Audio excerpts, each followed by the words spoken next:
O som do galo cantando ao longe era a trilha sonora que anunciava mais um dia difícil. No pequeno povoado de chão batido, cercado por morros e esperança rarefeita, nasceu Caio, um menino franzino de olhos grandes e curiosos. Sua casa, feita de madeira reaproveitada e telhas rachadas, mal barrava o vento, mas era ali que batia o coração de uma família honesta, pobre, sim, mas rica de dignidade. O pai de Caio, seu Maurício, era um pedreiro calejado que nunca estudou, mas ensinava com o exemplo. Já a mãe, Dona Lúcia, lavava roupas para famílias da cidade vizinha e sonhava, secretamente, ver um de seus filhos formar-se. Caio era o caçula de 4 irmãos. Desde pequeno, ele já demonstrava algo diferente no olhar, uma mistura de inquietude com fé. Era como se ele sentisse que sua história não terminaria ali, na poeira do sertão. Aos 7 anos, Caio caminhava mais de 2 quilômetros por dia para chegar à escola pública da vila. A estrada era cheia de barro, pedras e desprezo. Muitos o olhavam como se não fosse capaz de ir longe. Era o filho do pedreiro, o menino da favela, o negro da periferia, rótulos lançados como pedras, que Caio, em silêncio, recolhia e guardava. Ele ainda não sabia, mas um dia usaria todas aquelas pedras para construir algo maior. A professora Rosa foi a primeira a notar o brilho nos olhos do menino. Caio tem algo especial, dizia, com um orgulho discreto. Ele devorava livros emprestados, adorava fazer contas e sempre era o primeiro a ajudar os colegas. No entanto, o preconceito já fazia morada mesmo entre os pequenos. Era comum que alguns colegas zombassem de sua roupa gasta ou do sapato furado que usava. Certa vez, um colega da cidade olhou para ele e disse: "Você nunca vai ser ninguém. Gente como você nasce para carregar saco de cimento, não para sonhar." Caio não respondeu. Apenas apertou o livro contra o peito e seguiu. Ao chegar em casa, contou para a mãe, que apenas o abraçou. E, naquele abraço, Caio encontrou uma força que livros não ensinam, o poder de resistir. Foi nessa época que começou a escrever pequenos textos sobre o que sentia. Não mostrava para ninguém. Escrevia à luz de vela, escondido entre cadernos de dever. Era a maneira que encontrara para traduzir o mundo injusto ao seu redor. Aos 12 anos, Caio começou a trabalhar com o pai aos fins de semana. Carregava baldes de massa, limpava ferramentas e ouvia histórias. Seu Maurício, entre uma parede e outra, dizia: "Filho, o mundo pode tentar te derrubar, mas ninguém tira o que você tem na cabeça. Estude, isso ninguém rouba." Caio levou essas palavras como juramento. No ensino médio, as dificuldades aumentaram. A escola era longe, a merenda era pouca e o preconceito, constante. Alguns professores sequer olhavam nos olhos dos alunos mais pobres. Em um concurso de redação, Caio escreveu sobre a desigualdade social. Sua redação foi a melhor, mas o prêmio foi dado a outro aluno, branco, rico, filho de comerciante influente. Quando questionaram, a coordenadora apenas respondeu: "A banca avaliou outros critérios." Mas Caio sabia. E doeu. Como doeu. Foi ali que ele prometeu a si mesmo que não aceitaria mais viver com o peso da injustiça. Começou a estudar à noite, por conta própria. Usava livros antigos que pegava em bibliotecas comunitárias. Aprendeu noções de programação com apostilas velhas. Aos 17, conseguiu uma bolsa parcial para um curso técnico em tecnologia. Ia a pé para o curso, comia pão seco com água, mas não desistia. Aos 18 anos, já com o técnico concluído, tentou uma vaga de estágio em uma empresa da capital. No dia da entrevista, o segurança quase não deixou Caio entrar. "Tem certeza que você veio para o lugar certo?" perguntou, desconfiado, ao ver o jovem de roupa simples e mochila poída. Caio respondeu com firmeza: "Sim, senhor. E é aqui que eu vou começar minha história." Ele não foi aceito naquela vaga, mas voltou no mês seguinte, e no outro, até que, um dia, um gerente da área de TI chamado Fábio o atendeu. Leu seu currículo, se impressionou com a inteligência, principalmente, com a humildade daquele jovem que parecia nunca se cansar de tentar. "Tem gente que já nasce com tudo, e não valoriza. Você não tem nada, e mesmo assim está aqui", disse. E então abriu uma vaga de estágio, só para ele. Caio agarrou a oportunidade como quem encontra terra firme no meio do naufrágio. Trabalhou o dobro, estudou o triplo. Em poucos meses, já dominava sistemas que muitos ali levavam anos para entender. Mas ainda assim, as piadas vinham. "É o estagiário da periferia. Tá achando que vai virar gerente", diziam nos corredores. Caio sorria, engolia seco e voltava a estudar. Anos se passaram. Caio foi promovido. Primeiro analista, depois coordenador. Aos 25, já era gerente de time. E mesmo assim, sentia o peso de ter que provar, todos os dias, que merecia estar ali. No fundo, ainda era o menino do sapato furado, carregando mais que códigos, carregando história, dor, coragem. Certa vez, em uma reunião com investidores, um deles o interrompeu. Você tem uma ideia brilhante, mas sinceramente, você não parece o tipo de pessoa que está no topo. Caio respondeu com calma, mas com voz firme, porque o topo ainda tem a cara errada.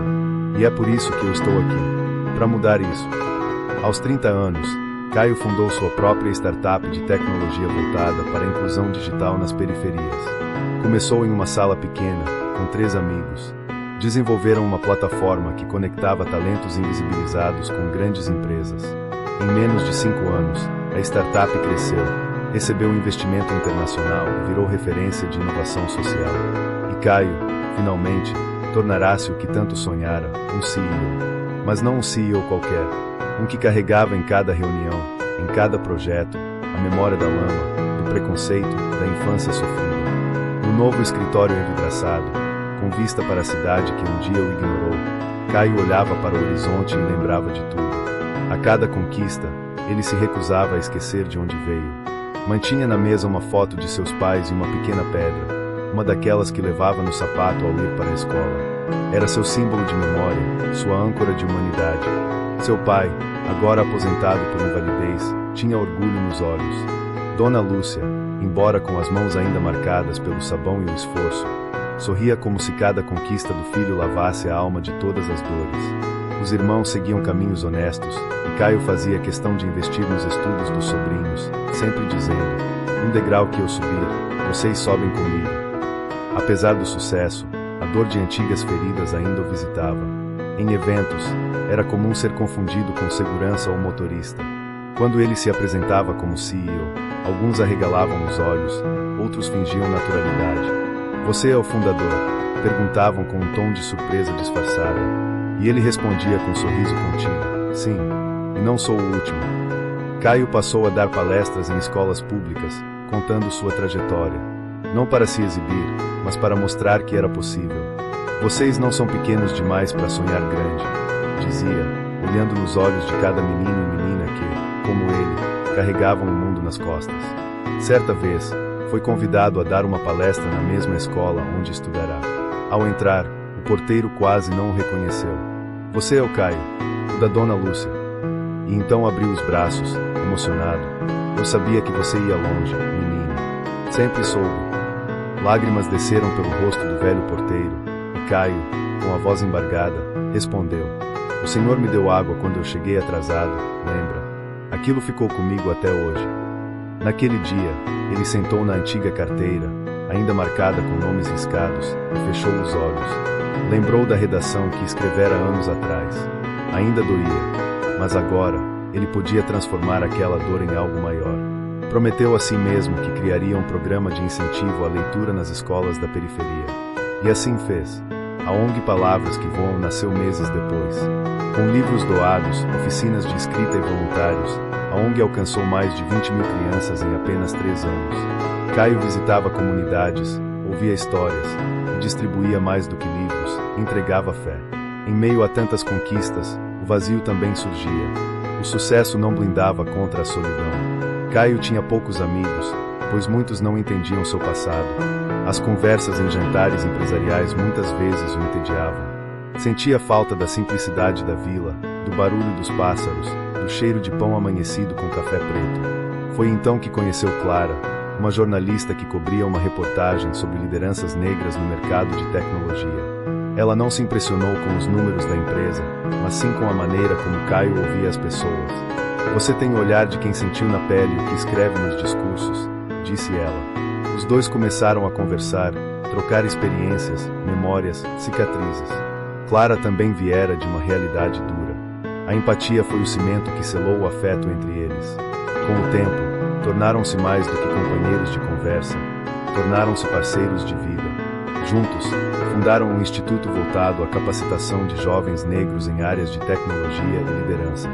O Instituto Raiz Forte virou referência, recebendo reconhecimento internacional. E a cada diploma entregue, Caio via-se refletido naqueles jovens. Estamos quebrando o ciclo, dizia Clara, com os olhos cheios de futuro. Mesmo com tudo isso, ainda havia quem duvidasse, diminuísse, sussurrasse pelas costas. Mas agora, Caio não sentia mais raiva, sentia compaixão. Ele sabia que a ignorância alheia não poderia mais segurá-lo. Era como uma pipa que aprendeu a voar mesmo contra o vento. Em uma de suas palestras, um jovem perguntou: "O que você diria pro Caio de 10 anos?" Ele respirou fundo e respondeu: "Diria para ele continuar andando, mesmo quando doer. Diria que a dor é real, mas o futuro também é. E que ele não nasceu para caber no mundo pequeno que tentam empurrar. Ele nasceu para mudar o tamanho do mundo." O tempo passou, e com ele vieram novos desafios. O mundo empresarial é feito de metas, pressões, reuniões que sufocam e decisões que pesam. Caio sentia o peso da responsabilidade todos os dias. Mas mais do que relatórios ou gráficos, o que o mantinha acordado à noite era o compromisso com sua missão: garantir que ninguém precisasse passar pelo que ele passou para ser reconhecido. Foi durante um seminário nos Estados Unidos que Caio conheceu Darnell, um executivo negro que liderava um projeto semelhante no Bronx. Conversaram por horas. Darnell lhe disse algo que ficou marcado: "Nós somos como sementes. Crescemos no concreto, e por isso, florescemos com mais força." Caio anotou aquela frase num caderno e decidiu que seria o lema de sua próxima campanha social. Ele lançou então a campanha Sementes no Concreto, uma ação de impacto nacional que oferecia mentorias, cursos técnicos e acompanhamento psicológico para jovens em situação de vulnerabilidade. Mais de 100 mil jovens foram impactados nos 2 primeiros anos.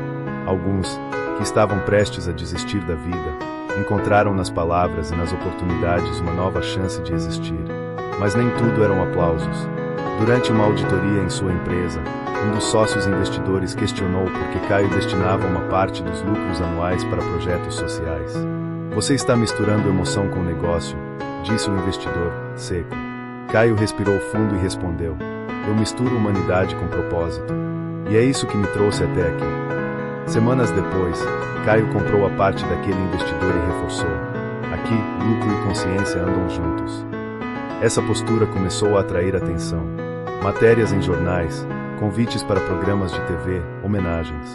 Mas Caio sempre desconfiava da fama. Sabia que o foco estava mais em sua história de superação do que em suas ideias. Eles gostam de aplaudir um negro que venceu, desde que ele não fale das estruturas que ainda derrubam tantos outros, dizia Clara, que concordava em silêncio. Ainda assim, ele seguia. Por dentro, seguia com feridas. Algumas mais recentes, outras antigas. Um dia, ao visitar seu pai no hospital, viu um enfermeiro tratando com descaso. Caio interveio, exigindo respeito. O enfermeiro riu e disse: "Você acha que porque tem terninho e empresa agora, pode mandar em tudo?"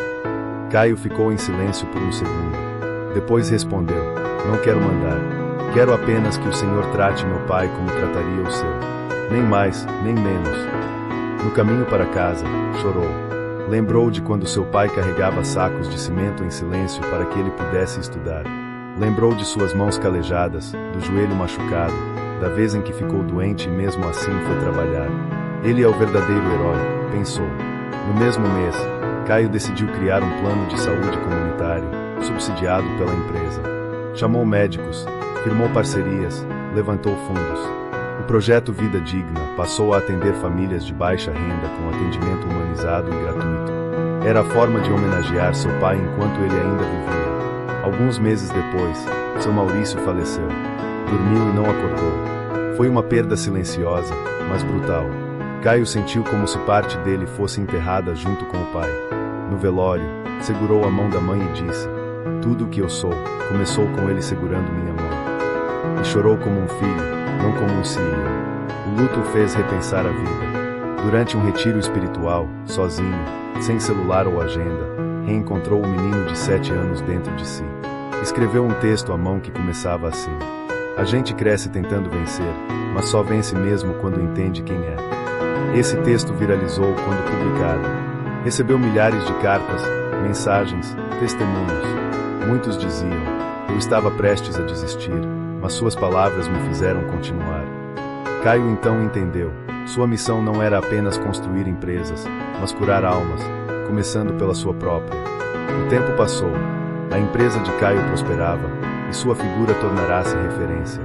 Mas o sucesso, mesmo quando enraizado em propósito, é um solo instável se a alma não encontra repouso. Após a morte do pai, Caio mergulhou em uma série de ações sociais, como quem tenta curar o mundo para não lidar com o próprio vazio. Foi Clara quem o confrontou numa noite silenciosa. Você ajuda o mundo inteiro, mas está esquecendo de você. Ele abaixou a cabeça, tentando conter o choro. Ela continuou. Você já se perdoou por ter vencido enquanto tantos ficaram pelo caminho. Caio a olhou nos olhos. Pela primeira vez, se permitiu dizer em voz alta o que o atormentava há anos. Às vezes, me sinto culpado por ter saído de lá, por ter chegado aqui. Foi um rompante de vulnerabilidade. Clara o abraçou, e, naquela noite, o silêncio foi o maior consolo. Nos dias seguintes, Caio procurou terapia, algo que sempre julgou ser para os outros. E foi ali, na solidão de uma sala branca com cadeiras simples, que ele se encontrou. Chorou por tudo que não pôde chorar quando era criança. Gritou por tudo que engoliu calado na juventude. Entendeu, enfim, que o passado não precisava ser um fardo, mas sim um alicerce. Em uma de suas sessões, a psicóloga lhe disse: você construiu pontes com mãos feridas. Agora é hora de cuidar dessas mãos. E ele entendeu. Decidiu tirar um ano sabático. Viajou. Conheceu aldeias indígenas, comunidades quilombolas, centros urbanos esquecidos. Dormiu em casas simples, comeu com famílias que viviam com o mínimo, mas que sorriam com o máximo. Em cada canto, ouvia histórias. Anotava frases, sentimentos, nomes. Queria entender mais do mundo, para entender mais de si mesmo. Foi numa dessas viagens, em uma comunidade ribeirinha do Pará, que conheceu Jonas, um garoto de 14 anos, que, com um notebook antigo e sem internet, criava algoritmos para resolver problemas locais. Caio ficou impressionado. Jonas disse, sem saber com quem falava: um dia, eu quero ser igual ao Caio da internet. Ele criou coisas grandes, mesmo vindo de baixo. Ele mostra que a gente pode. Caio sorriu. Não revelou sua identidade. Apenas deixou um bilhete, junto com um novo notebook. Continue. Você é grande. O de alguém que também veio de onde dizem que não nasce nada. De volta à cidade, sentia-se renovado. Voltou ao comando da empresa com outro olhar. Menos acelerado, mais humano. Reformulou políticas internas, garantiu saúde mental aos colaboradores, criou canais anônimos de escuta ativa e combate ao racismo estrutural. Tornou sua empresa uma referência de ambiente inclusivo. Com Clara, teve sua filha, a pequena Aurora. O nascimento dela foi a redefinição de tudo. Quando a segurou pela primeira vez, lembrou-se da frase que o pai dizia: tudo o que você carrega na cabeça, ninguém pode tirar. E Caio pensou: agora, o que eu carregar no coração será ainda mais importante. Aurora cresceu cercada de amor, mas também de consciência. Desde cedo, Caio fazia questão de contar-lhe sua história, sem floreios, sem esconder cicatrizes. A verdade liberta, dizia ele, mesmo quando doía. A menina cresceu curiosa, doce, forte. Aos 10 anos, durante uma entrevista que Caio concedia em casa, ela perguntou ao jornalista: você vai escrever que meu pai também chora às vezes? Porque ele é forte, mas não é de ferro. O jornalista sorriu. Caio também. A força está exatamente aí, filha, no chorar e continuar.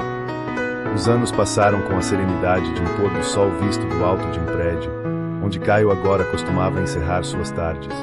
O homem que um dia foi só um menino de sapatos furados no barro agora era visto como líder, mentor e símbolo de resistência. Mas, no fundo, ele continuava apenas sendo Caio. Já não corria atrás de prêmios, manchetes ou palcos. Preferia encontros pequenos, trocas sinceras, tardes com a Aurora desenhando no chão da sala. Certa vez, ela lhe disse: pai, quando eu crescer, quero ser alguém que muda o mundo igual você. Caio sorriu com ternura. Você já muda o meu, filho. A empresa seguia sólida, agora comandada por uma nova geração de líderes que ele mesmo formou. Sua ONG crescia, abrindo novos braços em outros países. O Instituto Raiz Forte havia se transformado em uma rede continental. Ainda assim, Caio seguia simples, usava as mesmas roupas discretas, ia ao mercado, cumprimentava porteiros pelo nome. mas seu corpo começou a dar sinais.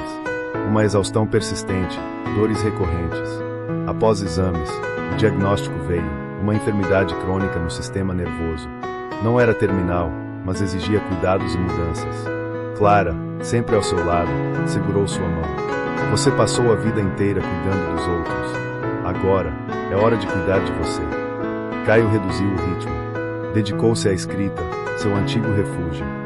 Publicou um livro de memórias chamado Ainda Sou Aquele Menino, que se tornou um best-seller.